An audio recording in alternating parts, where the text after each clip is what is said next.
Hello and welcome to A Stitch in Time. Today is Wednesday, August 30th, 2017, and this is episode 30. 30 on the 30th. Hey, I didn't plan that, but that worked out kind of cool. My name is Carol and I am known as Knits and Pearls on Ravelry. The show notes for this and every episode can be found on the blog at astitchintimepodcast.blogspot.ca, and I also post them in the episode thread in the Ravelry group, and that can be found by searching A Stitch in Time Podcast under the Groups tab. Come by, show us what you're making. I love this thread. I started it a few weeks ago, and I just love seeing what everybody is making, whether it be something knitting or sewing, macrame. I don't care. I just want to see what you guys are up to. You get a chance to see my projects every week, but this is a way I can see what all of you are doing. Also, if you like, you can join in the Agatha Christie Along, which is a knit along and crochet along that I'm running in conjunction with reading my way through my Agatha Christie collection. And each month I am drawing a name from all of the entries, whether it be from when the knit along started till it ends. I'm just picking a project at random, and I'm awarding a pattern that is giftable on Ravelry up to a value of $10 US. So come by and join in. You can knit or crochet anything that you can somehow tie into Agatha Christie. Before I jump into this week's episode, I just want to send out best wishes to everyone who's being affected by Hurricane Harvey. I've been watching it on the news, and the devastation is just terrible. So my heart goes out to you. Stay safe. I hope that things get back to normal soon. I know it's going to be longer rather than shorter or later rather than sooner for a lot of people there, but definitely sending good wishes your way. So with that said, let's get into this week's episode. I've actually got quite a few finished projects, which isn't so unusual considering it's the end of the month. I tend to have a lot of new things started at the beginning of the month and a lot of things finished by the end, and so I'm going to show off some of those today. Also, I have a work in progress, some things that are up and coming, a little bit about what I'm reading, or rather what I'm listening to this week, and some acquisitions, including one very exciting one. And I'll tell you, there's actually been a lot going on this week. I thought it was going to be pretty routine and turned out to have lots going on, so I'll talk about that at the end. So let's begin with finished projects. So my thing I finished first are my Smoking Hot August socks, which are the socks that I knit for the Grocery Girls August Sock Bash. And their pattern's actually called, bring them back here.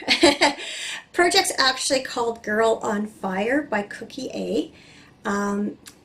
And I just named them Smoking Hot August Socks because our August here came in with a bang. It was very warm, and then also we had a lot of smoke from the wildfires that are burning mostly in the interior of British Columbia. So that's where they got their name, and the pattern features this flame pattern.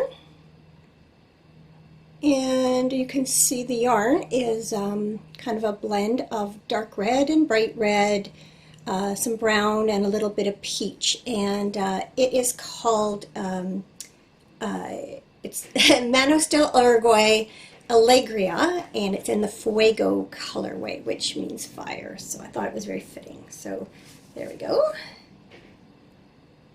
So happy to have those done and looking forward to next month. I'll talk about that in a little bit. So my next finished project, I'm actually very surprised it's finished because think I just showed them to you for the first time last week. These are I always have a pair of plain vanilla socks on the go, and my most recent ones were these that I'm knitting for my oldest sister, Anna Marie, for her birthday, which is not till January, but I thought I'd get a jump start on them.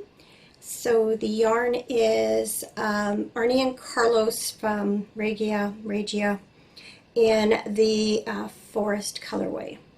And I'll bring them up a little bit closer so you can see the green and blue, little bits of brown. And as you can see, it's kind of a mock Fair Isle yarn.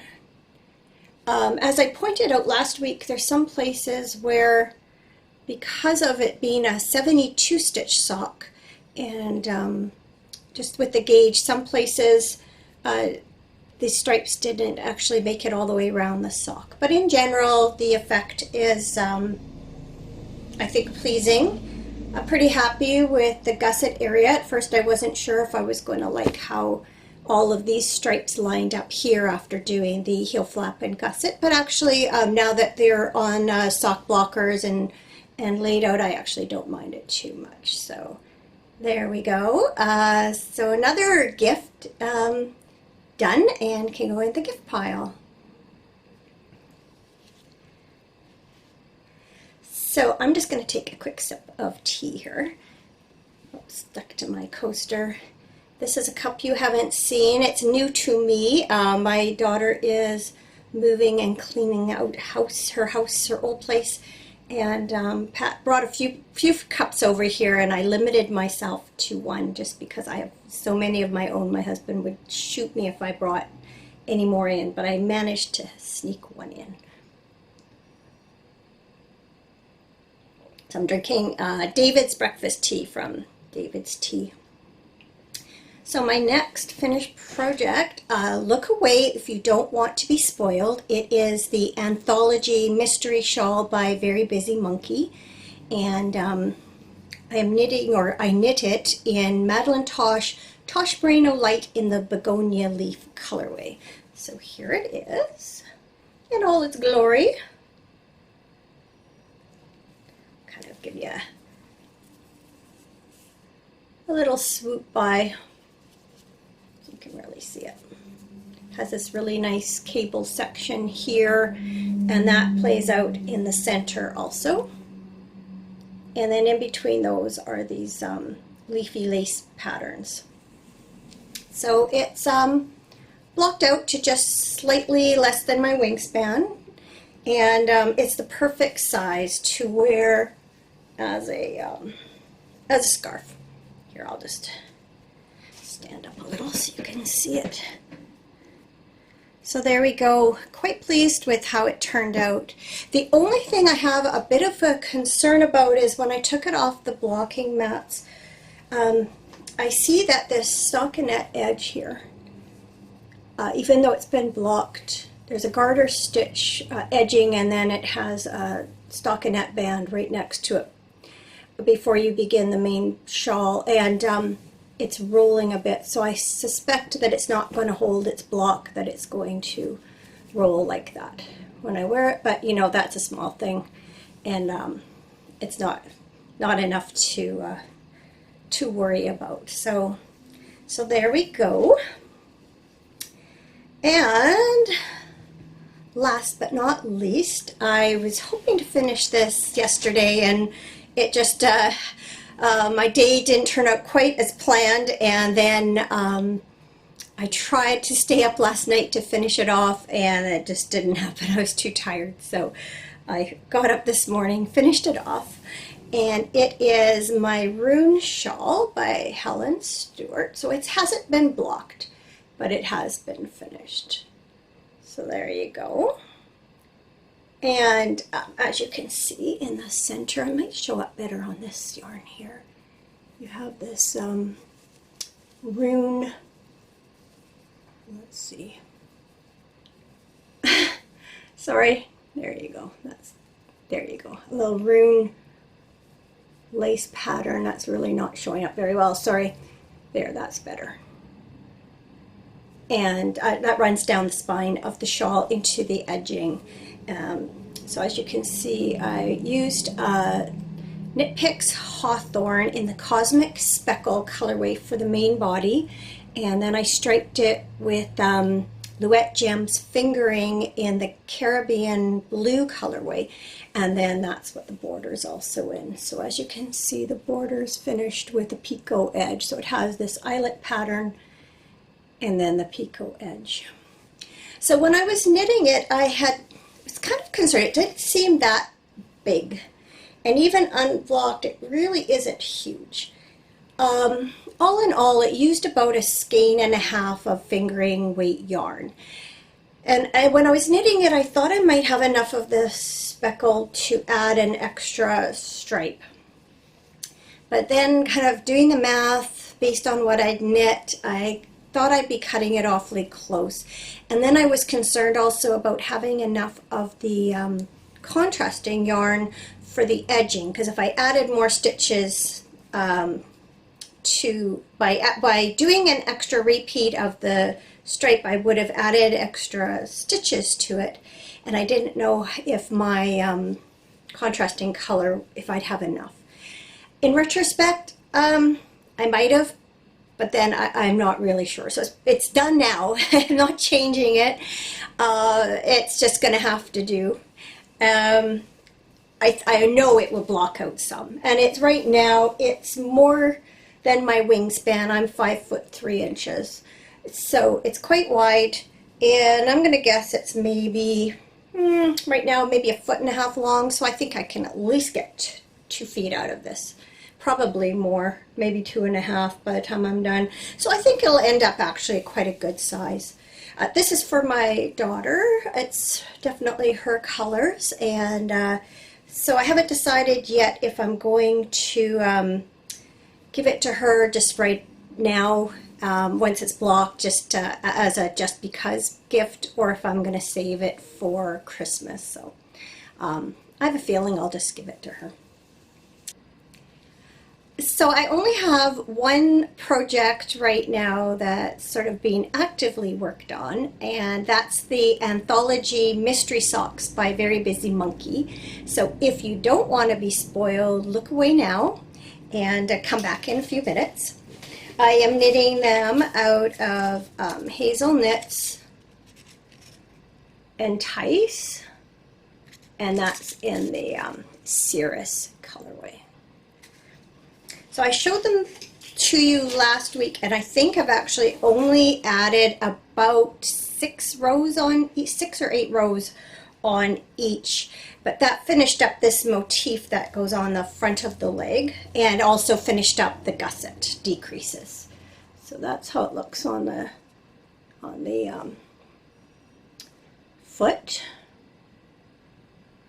And I'll just throw one on a sock blocker just to give you an idea how they look in totality, in case this is the first time you've seen them. And I'll just show one, but I actually have both done up to the same point. So there you go.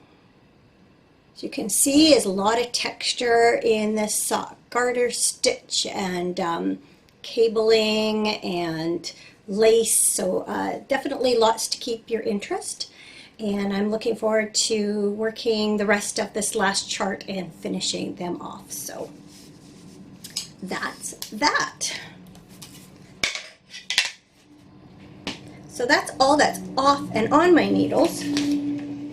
But I do have a few things coming up. As I mentioned, I often start casting new things on at the beginning of the month, partly because I tend to participate in a lot of knit-alongs.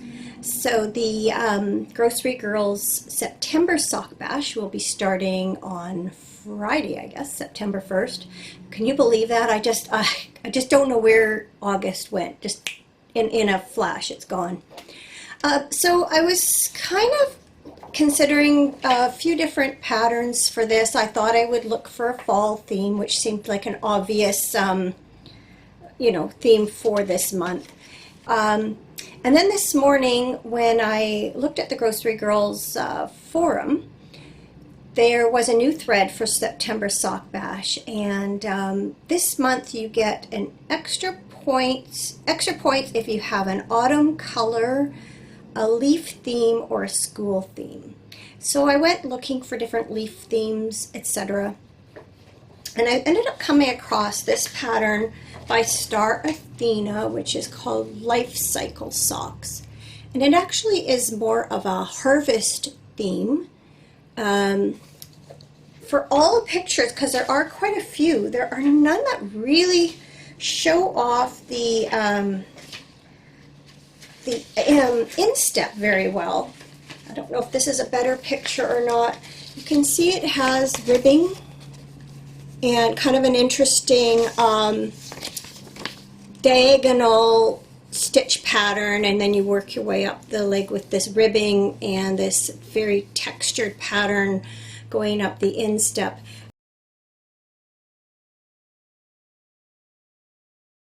I think they're going to be really cool to work on, interesting, and I think the texture will be really show nicely. And I'm going to be using this golden colored yarn, which is pretty accurate. It's maybe a little bit darker in real life than what it's showing here. See if that, that really helps, I think. Well, somewhat. It's a little darker than that. So you can see though that it's not just a plain gold, it's definitely got some tonality to it. And this is another hazelnuts yarn. This one is called Piquant Light. Sorry, the band's all been rolled up inside. Piquant Light.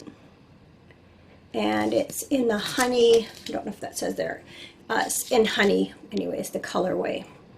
And this yarn was originally part of the Hazelnuts Yarn Club in February 20, I don't have my glasses, 20, I can't tell if that says, yeah, I think it's 13, so I've had it for a while. I'd say 13 or 15, but I think it's 13. I've had it quite a long time in my stash. This is one of the yarns I had thought about using in my So Faded sweater. I didn't like how it worked up with the more variegated yarns, so happy to find another use for it at last, and I think it'll work really well in this pattern. Not just the color, but also it's quite I think there's 9 plies. It's quite a twisted yarn. I think it will show off the texture really well. And then since I have cast off my latest stockinette sock, I need to cast on another. And after much consideration going through my little bin of sock yarns, I've chosen this Opal Van Gogh yarn. And you can see the colorways based on that very iconic work of art by Vincent van Gogh. And it's called Vase mit Sonnenblumen, which obviously is vase of sunflowers. So I have had this one quite a while, so it just seemed like a good choice for fall also. You know, it's hard. I always go in my sock yarn bin, and it can be really hard to decide. There's so many nice yarns in there, but eventually I'll knit them all. But I decided to give this one a chance because it's been there for so long.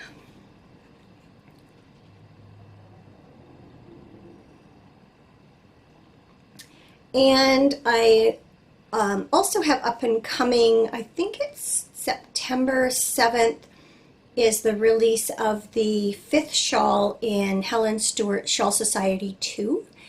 And I acquired some yarn for that this past weekend. So I'll show you that in a few minutes when I get to my acquisitions.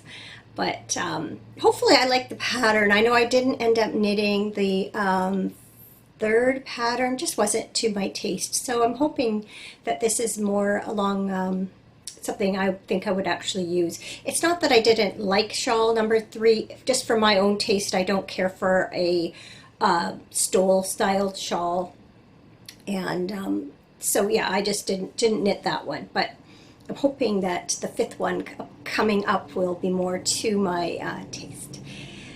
What I'm reading, well, I'm actually not reading anything right now, but I am listening to a Sophie Kinsella book called My Not So Perfect Life. Now, Sophie Kinsella, you may know as the author of the Shopaholic books, and I've read a lot of those. I have to say, I have one on the latest, I think it is on audiobook, that I just haven't been able to bring myself to listen to yet. After the one before it, I found it really hard to get through, and I think it's that I feel like this character should have seen some character development by now. She keeps doing the same kinds of things, and I think by now her husband probably should have left in frustration, and I don't know, I just, as much as I enjoyed the first few books in that series, I'm just finding them a bit hard to get through now. Having said that, she's got some other really good books. They're light reading, but they're enjoyable, and they often feature similar characters in that they're sort of underdogs, average women in their 20s and 30s who have some incredible things happen to them. Often are women work in offices in London, etc. They have similar themes, but they're good for a distraction. I don't claim for them to be anything heavy or deep or anything. So far, I like this. It's kind of starting out in a typical way. The main character is a young woman who has grown up in the country with her father. They haven't said yet what's happened to her mother, so I don't know if her mother passed away or if she's the child of a broken family. Doesn't actually say yet, but she moves to the big city and is hoping to of London and hoping to have some success in this firm that's like a promotional firm. So she's just met and hit it off well with this man that works for the same company and has just learned that he's actually one of the partners. So I predict they'll end up together, but we'll see, and I'll predict she gets her big break because that's how these books go. But they're fun, so that's what I'm listening to right now. Oh, the adventures of podcasting. You'll probably notice things look a little bit different than the first part of this podcast, and I'll explain why in a bit. But first, let's get into what's been going on in my life this week. It's actually turned out to be quite a bit busier than I anticipated, in a good way. So I think when I spoke to you last Wednesday, I said we were expecting rain overnight and that I had planned to work in the garden the next day. It had been sorely neglected, needed a lot of weeding and trimming and deadheading. So as it turned out, I had a little helper, my grandson. I had him for a few hours, so he helped me in the garden and actually was quite a good help. He'll be 7 in November. I was surprised at his staying power. But I guess that I told him he couldn't use the trampoline until we were done because it's in the backyard and I wanted to be able to keep an eye on him, and we were working in the front yard. So he actually was very good. I gave him a fork, so he started pulling weeds, and when he got tired of that, he would collect what I had weeded or what I had trimmed and put it in the green bin and help me water and such. So had a really nice time. I don't often get the grandkids, well, I don't usually get the older grandkids on their own. I often get my 2-year-old granddaughter on her own when the other kids are in school. But really enjoyed spending time with him. He's kind of a deep thinker, so we have some really interesting conversations. And I really enjoyed it. Turned out to be quite a nice time with him. And then, so on Friday, we kind of had unexpected getaway. My husband's boss had called him a couple of days before that to see if we wanted to go down to the Seattle Seahawks game. That Seattle Seahawks, that's their professional football team, for those who may not live in the Canada or the US or wouldn't know that. And it's preseason game, but we said, sure, we'd love to. So it's been quite a few years since we'd been down to Seattle. We've gone down for a couple of different football games and baseball. The Seattle Mariners is their professional baseball team, and we've gone down a few times to see them, often when they're playing the Toronto Blue Jays, which is Canada's only professional major league ball team. So it's kind of like a home game. There's a lot of Canadians that go down for those. So Seattle, it's almost like a home game for the Blue Jays when they play in Seattle. But in any case, so we headed down. I think we left about 11:30 on Friday morning. Under good conditions. It's probably about a 3-hour drive from the border. Our nearest border crossing is about a half an hour by car from us, and we cleared the border about 20 after 12, and the game started at 5 o'clock, so it seemed like we had lots of time. Well, we ended up stuck in traffic outside of Seattle for a long time. We finally got into close to where the stadium is, and then we had a lot of trouble. I think that was just before 5 o'clock. So we had high hopes we wouldn't miss too much of the game, but then we had a really tough time finding the parking garage that we had passed for. And when we finally did find it, they directed us to another parking garage, which we had more trouble finding. So once we finally found it and got parked and got to the stadium, it was about halfway through the second quarter. So we missed part of the game, but oh well. We had a good time at what was left of it, and Seattle won, so that was a bonus. It's always a bonus when your team wins.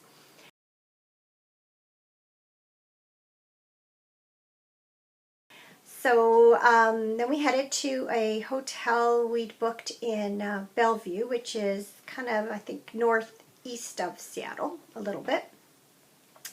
And we decided to just spend Saturday kind of like tourists and to take our time going home since we don't get to the States very often. So I can't remember where, I think it might have been in an Interweave magazine. I had read about Yoth yarns, which were located in a little town in Washington State. So I Googled it and found out that yes, they were sold through a local yarn shop in a place called Carnation, Washington. And so I kind of said to my husband, you know, I don't want to make it all about me, but would you be willing to go to this town so I could go to this yarn shop and buy this yarn? And then as I was looking at the map, I was like, oh, and look, Snoqualmie Falls is really close by. We could go and see those on the way. And for those who may be familiar with the TV show Twin Peaks, Snoqualmie Falls, I think it was in their intro to the show. And at the very beginning of the show, Laura, this murdered young high school girl, I think is found by the falls, if I'm not mistaken. So, a lot of people are familiar with the waterfall outside of this area, even if they don't know what it's called. So anyway, so we kind of had to go south, and we stopped at the falls, and it was just a short walk from the parking lot to view them. And it definitely was a lovely day, sunny, clear. And there was also very close by to there was also a PGA Tour golf tournament going on. So that was kind of interesting to drive by and see the signs and such for that, because we went by the golf course where it was being held. Anyway, yeah, so we went to the falls. I'll put in a couple of little video clips here of the waterfalls, or the waterfall from a couple of different angles, and maybe a picture. I know there's a picture of my husband and I there. So I'll put those in here.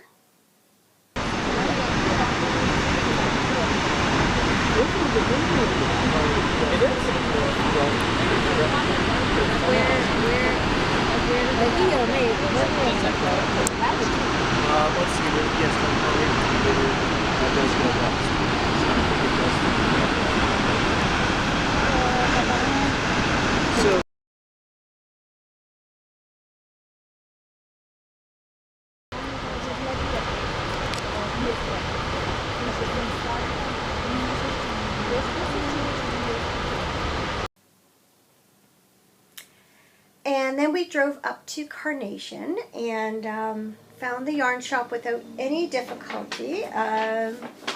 It's called Tolt Yarn and Wool. And of course, I had to pick up yarn. That was the whole purpose. So what I specifically was looking for there was this Yarn on the House, or I think it's Yarn on the House, or Yoth Yarns. Spelled like that.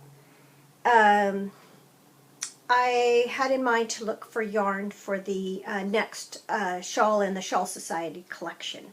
We've been told that it takes 3 colors of a DK weight yarn, and so after much consideration, I chose these. Now let's see, how are they coming out? This a little more green than it shows. This is actually not too bad. Needs to be just slightly darker. It's probably a lot like that color. And this is not, this is less blue, more green, a little bit lighter than what's showing up here. I'll maybe put that on this side, maybe that'll help. Anyway, in any case, this is Yoth Yarns Big Sister, which is a DK weight, and it is superwash merino, 80%, 10% cashmere and 10% nylon. It's really soft, feels really good. This color is called Honeydew Melon, which is actually a very good name for it. It's not showing up quite as greeny as it really is. This one is Avocado, and this one's Thyme, like the herb, T-H-Y-M-E. So I think in real life these look really good together. So I'm hopeful that they'll work well in the pattern, and if not, they'll go well together for, you know, a different 3-color shawl. So got that.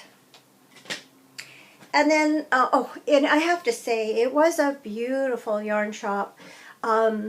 Lots of interesting yarns, some local yarns, lots of well-known brands like the Fiber Company and Quince & Company. Trying to think what else. I can't remember. Lots that you'd be familiar with, and just a beautiful shop. Wooden floors, lots of interesting like cabinets with, like, there was like one display, or one cabinet was like an old what would you call it, a wardrobe or a cupboard with the doors open and the shelves stacked with yarn. Loads of samples, super friendly employees there. I would love to go back. It was beautiful. So I wanted to get a couple of things that were local, or not local, but well, possibly local, but also just something I haven't bought before. For instance, they carried hazelnuts because they're based out of Seattle, but I've knit with hazelnuts lots of times, so I wanted to try something else. So this one I had my eye on. and it's actually from Montana, from Farmer's Daughter Fibers. And this is called Rocky Mountain Pearls. You can see it's a BFL nylon blend, and it's called Spring Fever. So lots of really pretty speckles in there. Gold, kind of a gold creamy base with different speckles, a bit of purple in there. They had two skeins, and one had some darker streaks than this one, but I liked the more subtle variation in it. So I'm looking forward to that. I suspect this might end up as a shawl with maybe like a lavender border or something. We'll see. And then I also got this called Magpie, and it's swanky sock in the Hells Bells colorway. This reminds me a lot of Malabrigo Stone Chat, if you're familiar with that color. It was very popular a few years ago, and I've actually knit a pair of socks out of it and a February lady sweater. But you can see it's got brown, like red, deep red with kind of brown tones in it. Anyway, I just love this one too. So not sure what this will become, maybe a pair of socks, but looking forward to that. And then I couldn't resist this bag. Stock Your Sock drawer. And so I'm going to keep my Sock Bash socks projects in this bag from now on.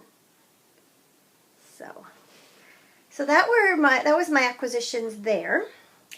And then one thing I had said to my husband is if when we go down, I want to have a meal in a Mexican restaurant down there, because they tend to be, I guess now in town we have a couple of them, and they're not bad, but I always enjoy Mexican food down in the States. It's just, I don't know if it's actually really authentic. I assume it is. Anyway, it's good. And I don't mean Taco Time or Taco Bell or something like that. I mean like in a Mexican sit-down restaurant. So as it happened, right across the street from the yarn shop was a Mexican restaurant. So we went there and had lunch, and it was delicious, just as I had expected it to be. And then we decided to take the long way home. So we kind of went the back way, and then we got up onto I-5. That's the main highway, interstate highway running north-south through Washington State. So we got on there for a little bit and then got off again at a place called La Conner, which I learned was, I always wondered what La Conner meant, like L-A and then Conner, two separate words. And in French, La means the. But Conner's not a French word, so I always was curious how this place came to be called La Conner. And I found out it was named for one of the early settlers' wives named Louise A. Conner, so L.A. Conner. So that was interesting to find out. And it's on the coast, and was settled in sort of the late 1800s.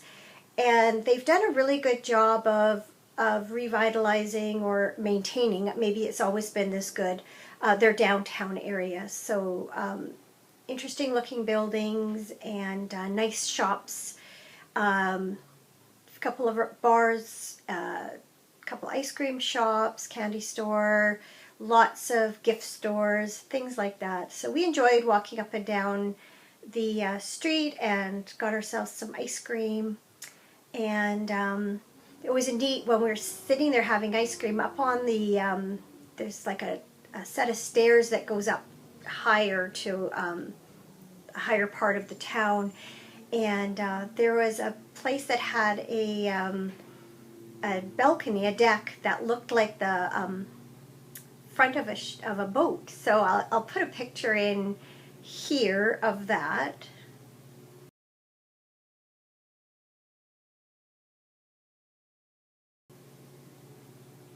And then I'll include a few other pictures of the street.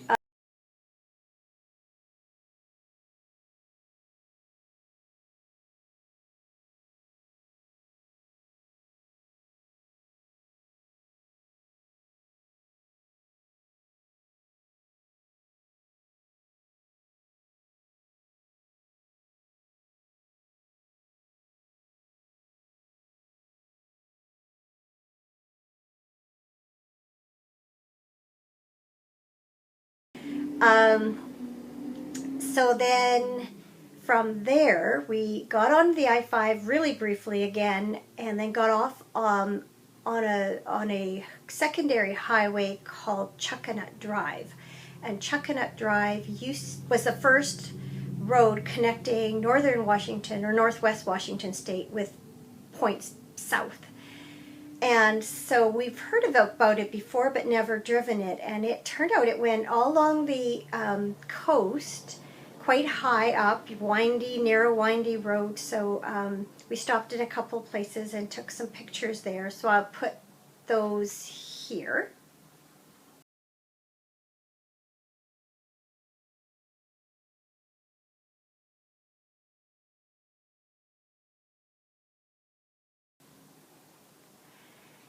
So yeah, it was really very worth it going off the beaten path a little bit. And then we weren't quite ready to get back on the I-5 again. And so from Bellingham, we took Mount Baker Highway up towards the border.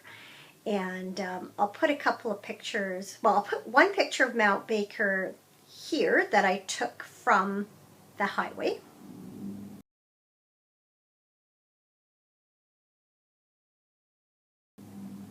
And again, that's just a secondary highway. It's 2 lanes and kind of quite pretty. And then here I'm going to put a picture of Mount Baker taken from just our side of the border in Abbotsford, BC. And it's got sunflowers along the bottom. It was just looked beautiful. So my husband pulled over on the highway on-ramp, which probably he shouldn't do, and snap the pictures. So I'll put that here.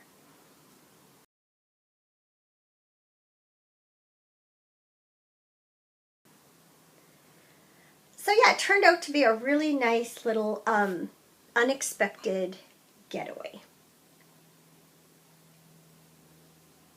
And on the way home, my husband asked if I wanted to play some golf the next morning. Other than playing in the staff tournament a few weeks ago when we were on holidays in Kelowna, he and I have not gone out golfing together yet this year. So we ended up, it was going to be another hot day, so we decided to just play 9 holes in the morning, and then we went for lunch afterwards at one of our favorite restaurants that's not too far from the golf course. So that was just the perfect amount of golf. It was lovely. It was just starting to get warm when we finished, and we sat outside on the patio at the restaurant, had a really nice meal, and then headed home after that and went grocery shopping. We always do that, almost always on Sundays, kind of get stocked up for the week. And then I made a very unexpected purchase. While I was taking pictures down in Seattle and on our way home, a few times when I took the picture, the preview screen, not the preview screen, the screen on your digital camera where it shows the picture you just took. I guess it's review screen? I don't know. Anyway, it would show up white. And a couple of times I was able to turn off the camera, turn it back on again, and then it would work. But by the end of the day, when I was trying to take pictures of Mount Baker, I just couldn't get it to work. And the pictures I have of Mount Baker actually were taken on Cameron's cell phone. So we have a trip coming up in a few weeks, and I use my camera a lot for pictures for Ravelry, family pictures, trip pictures. So we really need a reliable camera. So Cam had said, do you want to go look at cameras? So we did. And one of the things that, while we were looking, I saw a little mini video camera, and I had said to him, that's something I might consider for a Christmas present, because I've used the iPad to record the podcast, and I've often thought that probably would have a better picture on a camera. And so as it turned out, we found a really good digital camera. It has a 35 times zoom. That's another thing. I like to take pictures of birds and such, and would like something that zooms in closer than my old camera, which I think is like a 4 times zoom, something like that. So anyway, in the end, oh, and then we were being shown a camera, and one of them, well, I guess a couple of them had the view screen, like the screen you look into to take your picture. It actually came up and flipped around, so you could hold the camera and take a selfie, or you could set it up as a video camera and actually see what you're recording. And so in the end, we ended up buying a Nikon Coolpix A900 for those who are interested. So I was trying it out on the first half of the podcast, but I think I've discovered a couple of things. I think it shuts off after 30 minutes of recording, because right in the middle of recording this section, it shut off. And I have to make sure that battery is fully charged before I sit down to record, because not long after I restarted it, it just shut off with the dead battery. So rather than not wait till the battery recharged, I decided to record the second half on the iPad again. So that's why your backgrounds are going to look a little bit different. Something else that you will possibly notice a difference on is with the editing. Now, I've very basic procedure. When I record on the iPad, I upload it to YouTube, and then I use the YouTube editor to edit the podcast. And that's cutting out, bits and pieces, adding in pictures or video clips, and the text at the end where I always give my contact information, etc. And the video, I've had a message when I go to edit lately. There's a message that says that the YouTube video editor is going away September 20th, and you need to find an alternative method of editing your podcasts. So I haven't really been sure what to do there. So another thing, when I attempted to upload some footage from my new camera onto YouTube, it recommended getting an editing program or doing it via a program that makes it faster to upload, because I think it does it at a lower resolution. So anyway, I'm investigating different alternatives, and I've downloaded something called VideoPad, and I did do a little experiment. I recorded a little bit of footage with my new camera and tried to add some video clips and pictures in, and was fairly satisfied with the result, and then uploaded it to YouTube, and it seemed to work fine. So I'm going to be experimenting in the next little bit with, hopefully this program works out for me. So you might notice some changes, subtle changes in the next few weeks with my next few podcasts, as I hopefully find my way with both the new camera and the new editing software. So wish me luck. Just gonna see. Oh, I mentioned that my daughter's moving. As you know, a few weeks ago, well, I guess it's back more than just a few weeks ago, my son-in-law's mom had passed away, and my daughter and son-in-law are buying her house, and they are currently living in a townhouse, and could definitely use more room and a bigger backyard with 3 kids and a dog and 2 cats. And they had actually spoken to my son-in-law's mother about purchasing her house before she passed away.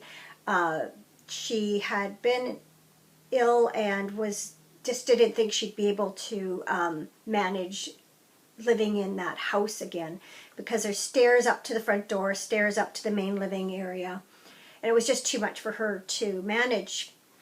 And so they had already discussed purchasing it from her when she moved to another place, and so it just kind of followed through with those plans. So they're in the process of moving. So they're big job because they have to go through and clear the my son-in-law's mother's house. So they've had some help with that from his other siblings.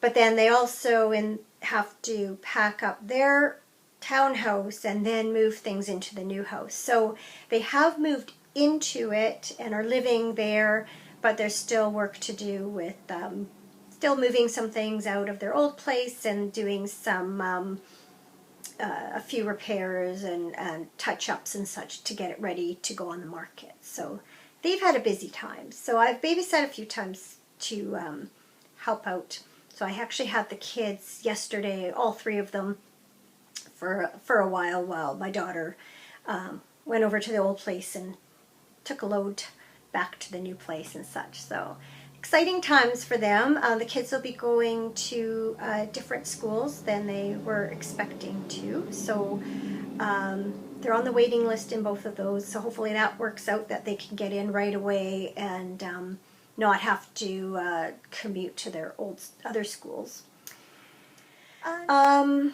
A little bit of a wildfire update.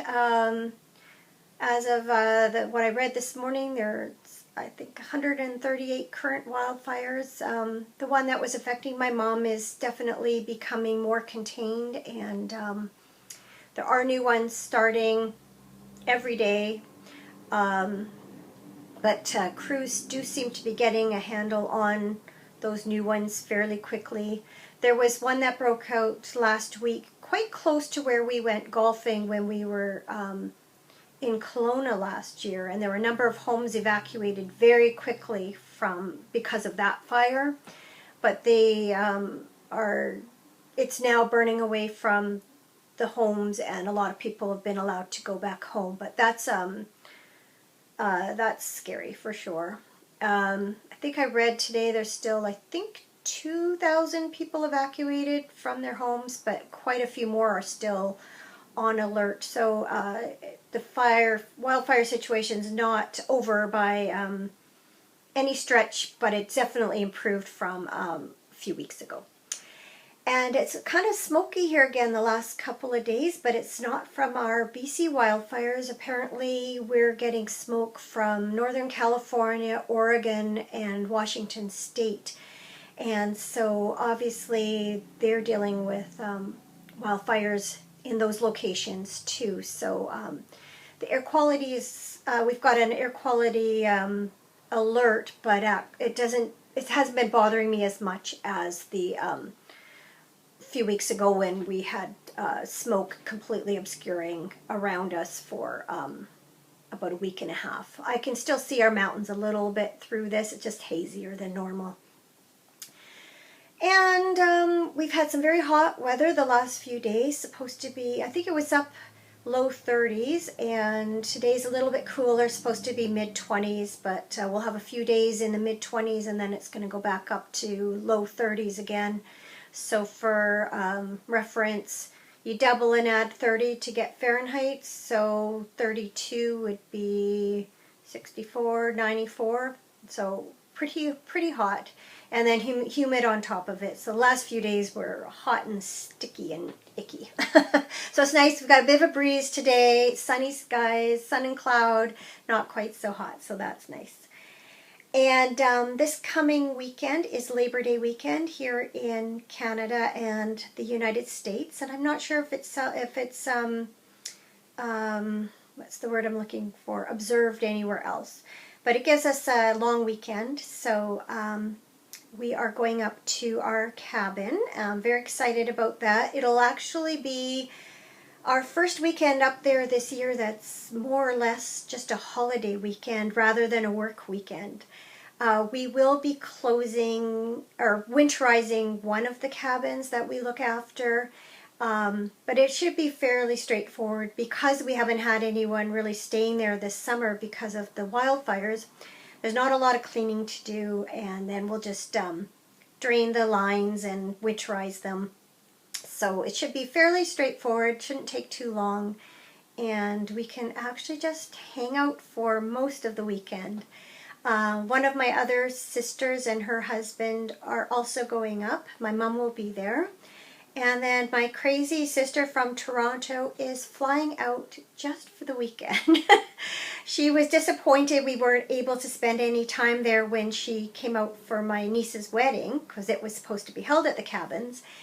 And so when she heard that some of us were going to be there Labor Day weekend, she decided to fly out for a few days. So she'll fly into Vancouver on Friday, and my sister who lives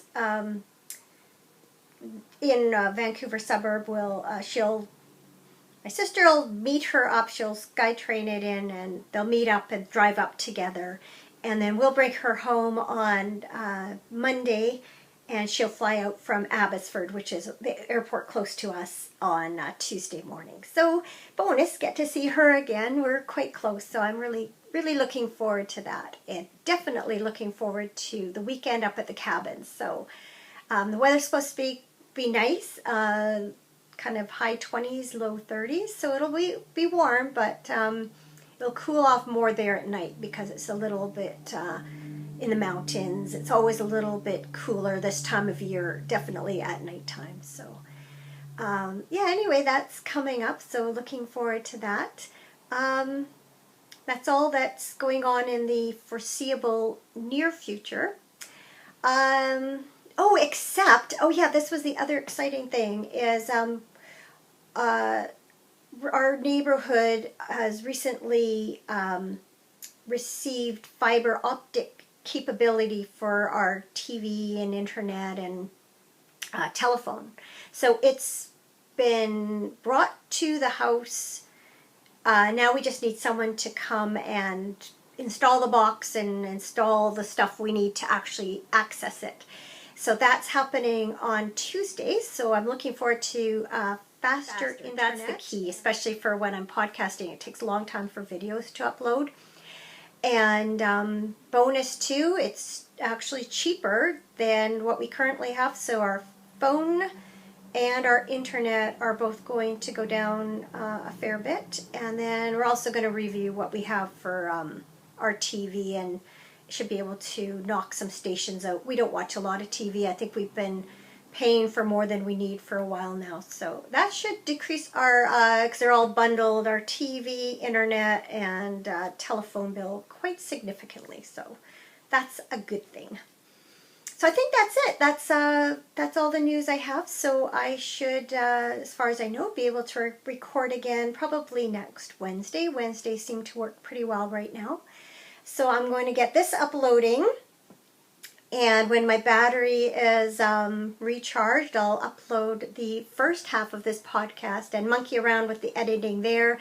So hopefully I'll get this up later today. If not, it'll hopefully be by tomorrow. Wish me luck that I don't have to re-record or that I don't goof up or something. So I guess you won't know. Well, I guess if you see this, you'll know it all worked. So if not, you won't know. In any case, thank you for watching as always. And as always, I appreciate any feedback that I receive in way of comments or thumbs up on YouTube, etc. So thank you for that. And just take care till next week. Stay safe if you are in the flood zones. Again, my heart goes out to you, and I'm wishing everyone there well. The devastation is just incredible to watch, and